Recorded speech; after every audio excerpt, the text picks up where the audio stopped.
Hola, buenas noches. Quizá el último de los conceptos, la última de las definiciones que es importante antes de empezar a trabajar sobre las herramientas estadísticas de Six Sigma, es un concepto que únicamente las organizaciones que han decidido adoptar Six Sigma como medio de mejora para sus productos, sus procesos, solamente esas organizaciones manejan. Es un concepto que se llama las Big Whys en inglés, o en español las grandes Yes.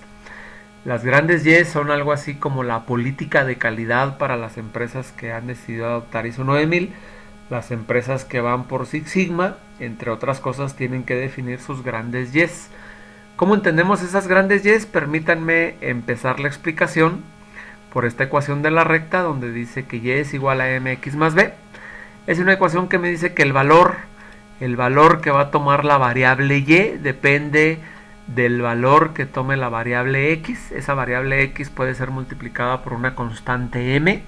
Esa constante M, entre más grande sea, pues más grande va a ser el valor de Y. Entre más grande sea la pendiente, que es el caso de la ecuación de la recta, pues el valor de salida de Y va a ser más grande. Si yo le sumo además un factor fijo, que en este caso es B, pues esa suma o ese valor de B se le va a sumar todavía a la variable respuesta o la variable Y. En el caso de la recta, pues es una ecuación muy conocida, donde a resumidas cuentas a lo que quiero llegar es que en este caso de la recta podemos decir que la variable Y está en función de la variable X. Sin necesidad de expresar toda la ecuación, este término indica que dependiendo del valor que tome X va a ser el valor que tome Y.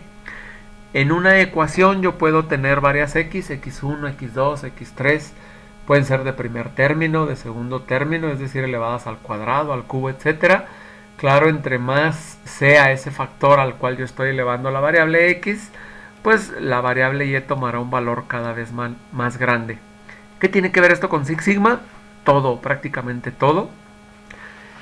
Cuando yo hablo en Six Sigma de Y, se refiere a la variable que yo quiero mejorar. Si quiero mejorar la velocidad de entrega de cierto producto, pues a esa velocidad en términos de Six Sigma le llamamos Y. Y las X son las causas o los factores que yo he identificado como críticos para poder mejorar la Y.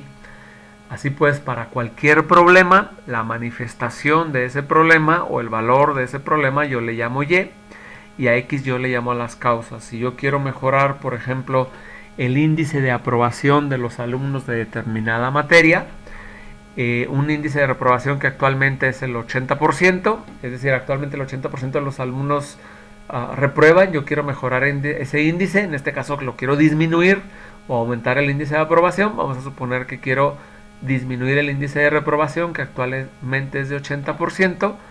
Mi Y para ese problema sería el 80%, es decir, el índice de reprobación, y mis X serían las causas, donde mi X1 pudiera ser el profesor. Yo pudiera tener una segunda causa que es X2, que es tal vez el horario en que se presenta esa materia. Yo pudiera tener tal vez una X3 que tiene que ver con la cantidad de alumnos, es decir, yo he deducido que entre más alumnos más índice de reprobación hay, o entre menos alumnos menos índice de reprobación hay, y así etcétera, etcétera. Yo podría definir 1, 2, 3, 4, 5, 6, 10, 15X, y a fin de cuentas a la conclusión que queremos llegar es que Y está en función de X. ¿Qué significa entonces? Que para poder resolver un problema expresado en Y, yo necesito conocer las X. Yo les decía en el primero de los videos que Six Sigma causa cierto incomodidad en culturas como la nuestra, donde la supuesta creatividad de nosotros nos impide en algunas ocasiones pensar en las causas. Tenemos un problema y de inmediato queremos resolverlo pensando en cómo resolvemos esa Y.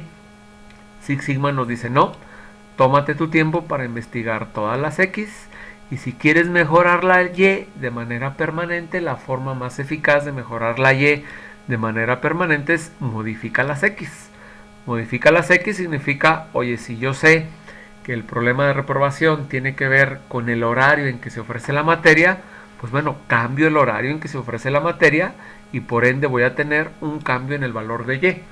Si yo sé que el valor de Y es afectado por una X que se llama horario en que se ofrece la materia, es decir, si ofrezco la materia a las 9, 10, 11 de la noche, donde ya todos los alumnos están quedándose dormidos, pues yo cambio ese valor de X y en vez de ofrecerlo a las 8, 9, 10 de la noche, lo ofrezco a las 7, 8, 9 de la mañana, donde sé que todos estamos más frescos. Y si yo modifico esa X, pues la lógica es que yo espere una modificación en el valor de Y. Eso es entonces en Six Sigma el término Y, el término X. Cuando yo les diga cuáles son tus X, me estoy refiriendo a cuáles son tus causas. Cuando yo les diga cuál es el valor actual de tu Y, en el caso del problema de 80% de reprobación, mi Y es el índice de reprobación.